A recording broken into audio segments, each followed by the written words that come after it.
Most people who destroyed someone's life didn't feel a single thing doing it. No guilt, no remorse, no sleepless nights. And the scariest part? They probably seemed completely normal, maybe even charming the entire time. Today, we're going deep into the darkest corner of the dark triad. Not manipulation, not ego, something far more dangerous. We're talking about psychopathy.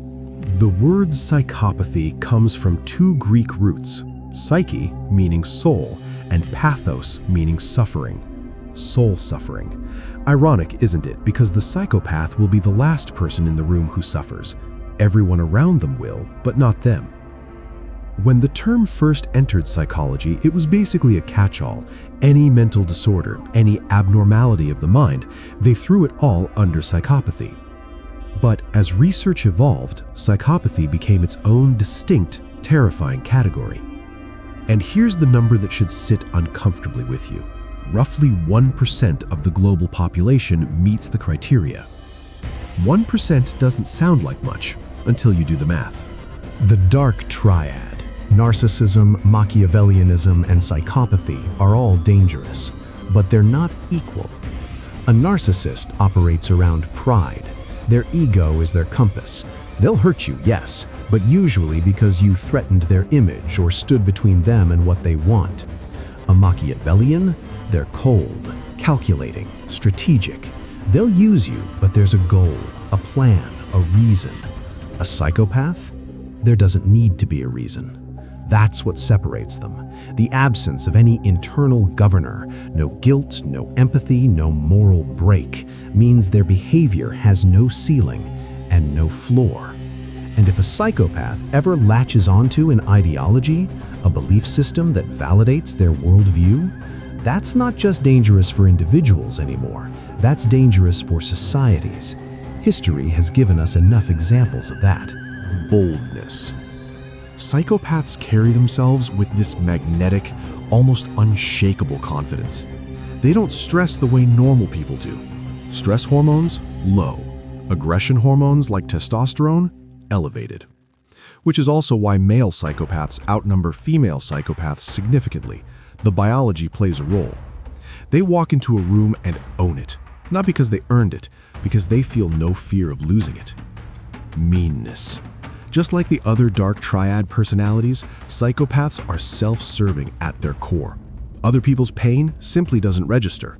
Lack of empathy isn't a symptom here, it's practically the definition. But here's where it gets worse than narcissism or Machiavellianism. Those personalities still have a line they won't cross because consequences matter to them. Psychopaths, the concept of a limit doesn't exist in their operating system. Disinhibition.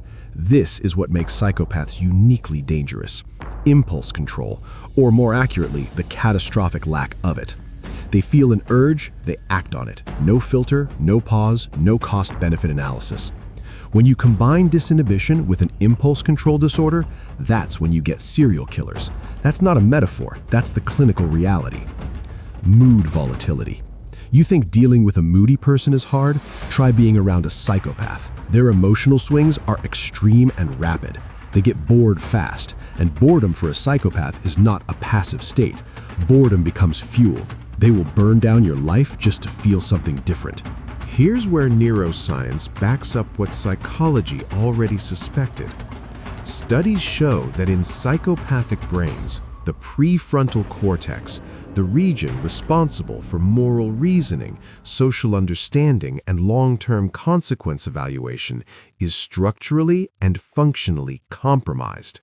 This isn't a choice. That's the part people struggle to accept. A psychopath doesn't decide to feel no remorse.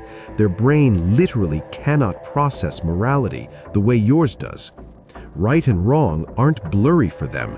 Those concepts simply don't exist in any meaningful way. They're not pretending not to care. They genuinely don't. Which is also why convincing a psychopath they were wrong is nearly impossible. You can't reason someone out of a position their brain physically cannot occupy. This is where it gets uncomfortable. Most psychologists agree. Psychopathy has no reliable cure. Cognitive therapies exist. Certain behavioral approaches can help manage specific symptoms, but the underlying wiring, the absence of empathy, the disregard for others, changing that at its core remains largely beyond what current treatment can achieve. And most psychopaths don't even know they are one. They're not walking around with a self-diagnosis. They're your colleague, your neighbor, maybe someone much closer. The ones who don't end up in prison, they channel it into corporate power, into leadership, into control over other people in socially acceptable ways. Here's what I actually want you to take away from this. There's a trend, especially online, where psychopathy is being romanticized. People see it as strength, as power, as something to aspire to. And I want to be very direct. That's one of the most dangerous ideas spreading right now. Not showing emotions and not having emotions are two completely different things. One is discipline, the other is damage. If you ever get tangled with a true psychopath, not a TV villain, an actual one, the collateral damage to your life, your mental health, your sense of reality can take years to undo. These aren't cool traits. They're wounds that got weaponized. The human mind is the most powerful thing on this planet, and some of its darkest expressions aren't in horror movies. They're walking among us, perfectly disguised. Now here's the question I'll leave you with, and I genuinely want you to think about this.